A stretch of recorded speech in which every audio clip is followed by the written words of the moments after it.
Good morning. Good morning, everyone. Here I am. When I use this thing, it always looks like I'm looking somewhere else, so I guess I need to look in the right spot. Just a thing. If I look this way, I'm not looking at everybody. I hope I am.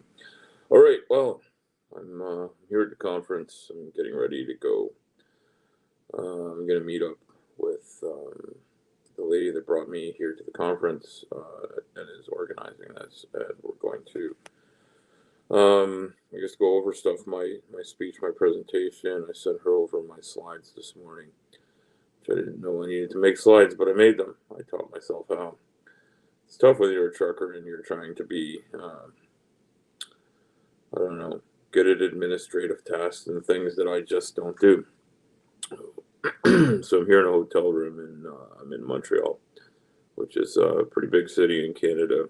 For people that are outside of Canada or North America, you may not be super familiar, but this is where I'm at. So I'm going to speak about my lived experience as someone as a patient with,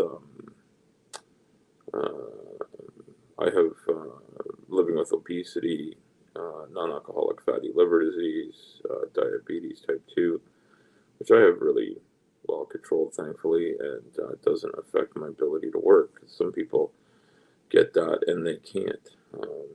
I have a whole list of things. And I met with a good friend of mine last night. We were talking about the state of the nation when it comes to healthcare. And so, I'd like to have some funny stuff to say, but I'm not here to entertain people. I'm here to talk about relatively serious topics. So I'm going to talk about a serious topic quickly this morning before I get going. And I guess I should be, aware of what people are saying.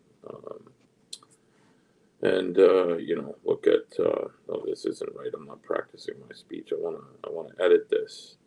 I want to scroll something across the bottom and say something great about it. And what should I say? Something different than this, right? This is wrong. See, this is the problem. Is I don't know how to use computers because computers are not part of my daily life anymore. And even when they were, I really wasn't very good at it. This was not my main way of earning a living ever. It was kind of a side issue. Like knowing how to do stuff was part of what I need to know how to do. So anyway, I'm going to keep this super short because I can't reach my coffee. Well, I should just go get it because it's not far away. Someone play some music. Play some music so that there's entertainment going on, but maybe there isn't. So I don't know. I think this is weird, but I want to look in the wrong direction. I don't even know why I want to look at myself. Maybe that's half the damn problem. I got my coffee going here. So it's pretty late in the morning. I was tired. I had a long week this week, and yesterday morning I drove up here, which some people think is a long drive, but it's not. It was like under 6 hours of driving to get here, and I'll drive back tomorrow, and also expect it to be under 6 hours. It's not a bad run. The thing I was talking about with a buddy last night is that the way the system is set up, we do not deal with patients on a holistic point of view. I think I've mentioned this before, but I'm going to bring it up again. We don't look at all the things that give the most positive outcomes for a patient.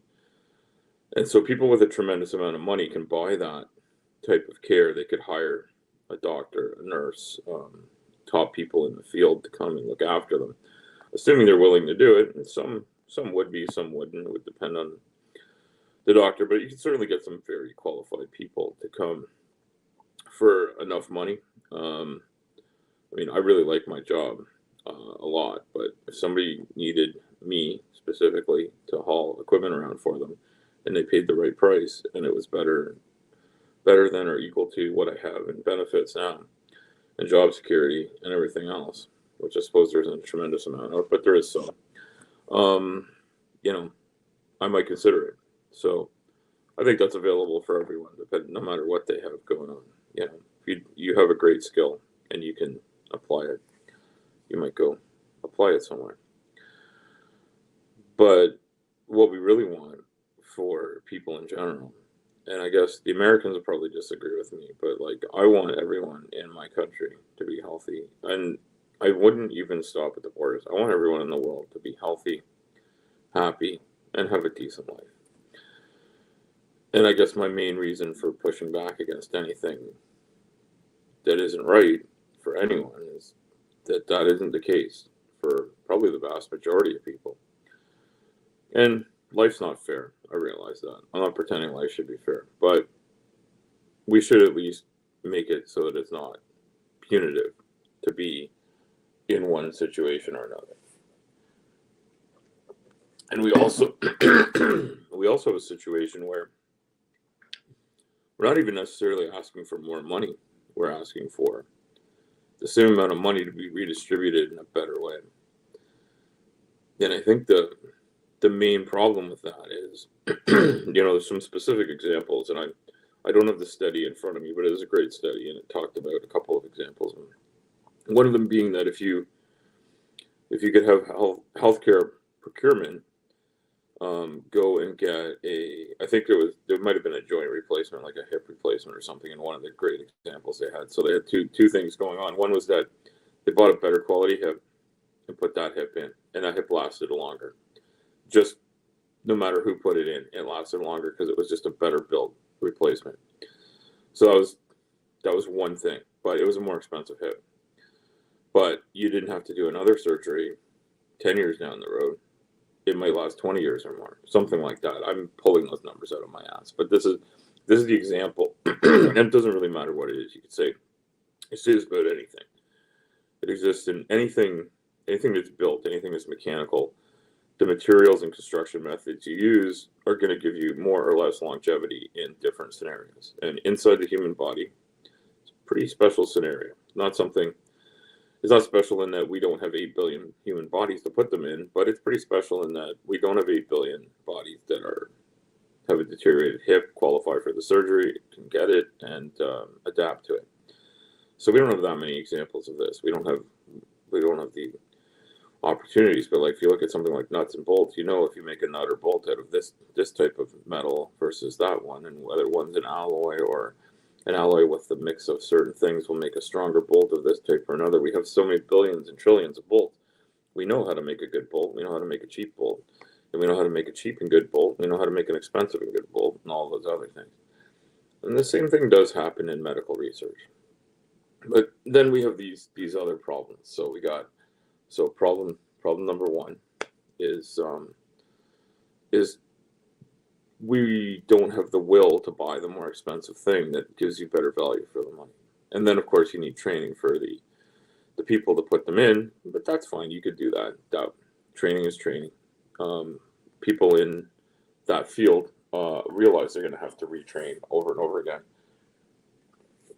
And even for me, I realize that I'm very familiar with the equipment I work with every day today, but every once in a while, I show up at a place and they've got a piece of equipment. I've never seen it before. Yeah, I can move it. I understand the premise, but I have to teach myself how to turn it on, how to make it move. And if nobody's there to teach me, I have a little bit of a learning curve. And also, I may not know what's safe to attach it to. Usually, if that's the case, they'll make sure someone's there to show me.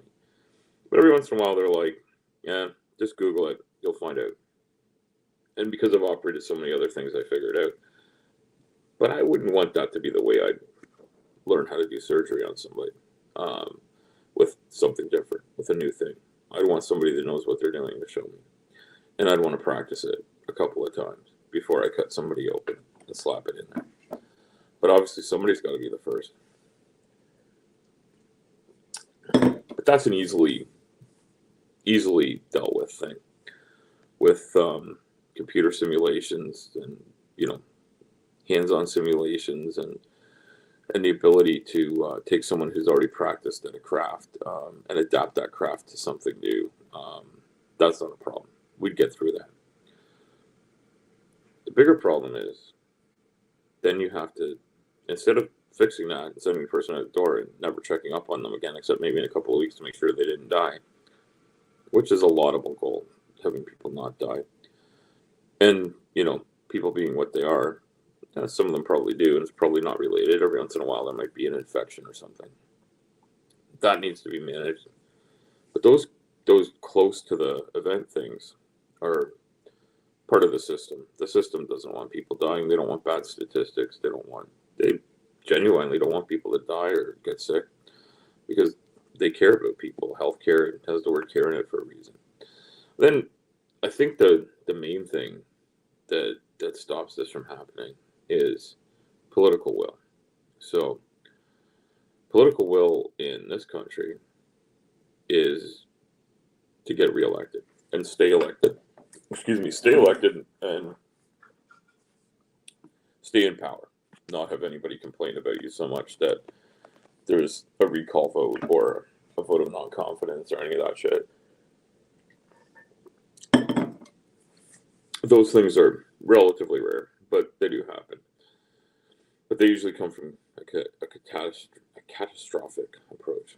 That's not what I'm talking about. So, anyway, if you made the people demand this type of change, where instead of sending someone on their merry way and just double checking on them to make sure they didn't die, but have someone in charge of that patient's care and available for that patient's care to make sure that they have all the great outcomes, that they have the proper physiotherapy, the rehab, that they're able to get to all of those appointments, that replacement of that hip works and continues to work.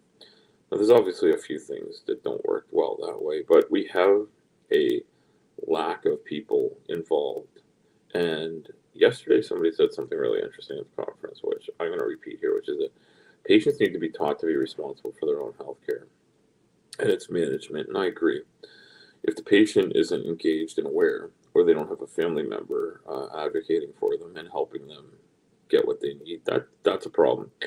That's a problem in general, because we need to care, right? You need to care enough about your car if you take it in to get repaired. You need to care enough about what your car does for you to have the will to get it to mechanic. Deal with whatever the downside is of living without a car for a day, or whatever that might mean. Public transit, getting a ride from somebody, switching to a different vehicle.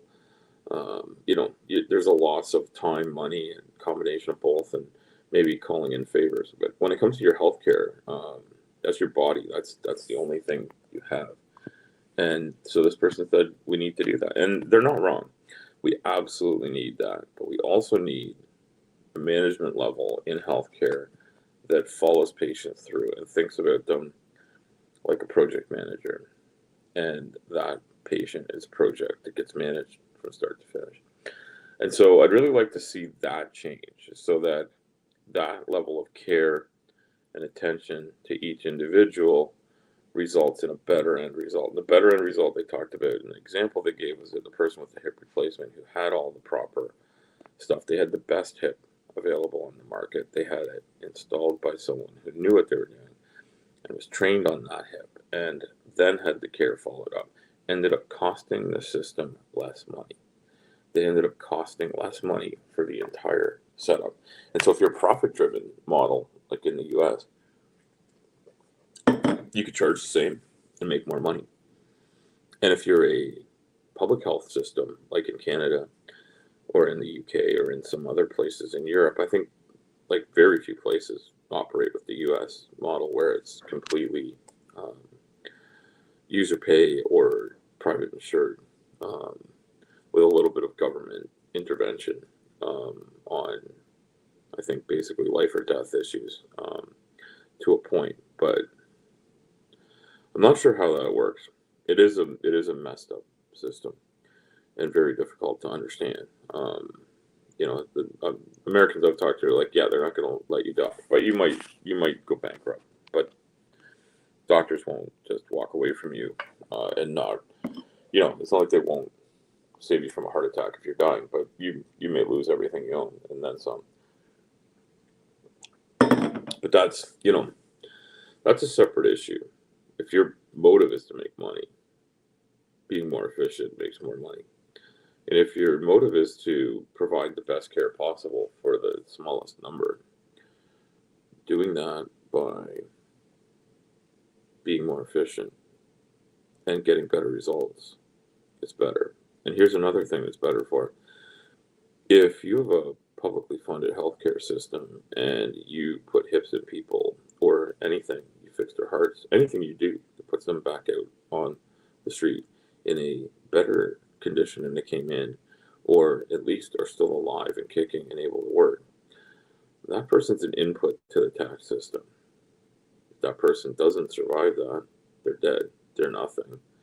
And if that person does happen to survive, but they're just sitting at home on disability for many, many years, and they're never able to participate in the workforce again, that person is a secondary output. So you paid for getting the medical care, and then you never earned another tax dollar off of that person's efforts ever again. How can we explain to the layperson, the taxpayer, the voter, that that's important to think about when you're casting a vote? And how can we explain to a politician that that level of thinking is important and we should actually have it? I'm not sure, but I'd really like to see that discussion had.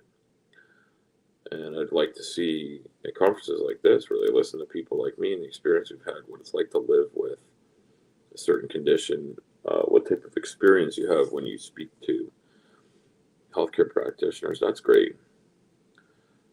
How can I speak to a room full of politicians and tell them not only what it's like to survive through this, what it's like to pay my tax dollars into a system that is broken and disheveled and needs revamping? What's the next step for that? So I don't think anybody's watching me, and that's fine. I don't expect it. I came on totally unexpected, and I just saw that Bree is starting her show, and people should go there and watch that. If anybody happens to be here and I just can't see that you're here, get over there and watch that. She's going to have a lot of fun stuff for people, and I want people to enjoy that. I want people to enjoy their weekend. It's Saturday. I'm going to go do this volunteer work that I enjoy doing and talk to people. In the meantime, I'm going to wish everyone a great day. And maybe next time I'll have something more entertaining to say. But today, this is what I'm thinking. If you happen to watch this and want to comment, let me know what you think about what I've said. All right. Thanks, everyone. Keep a rubber side down.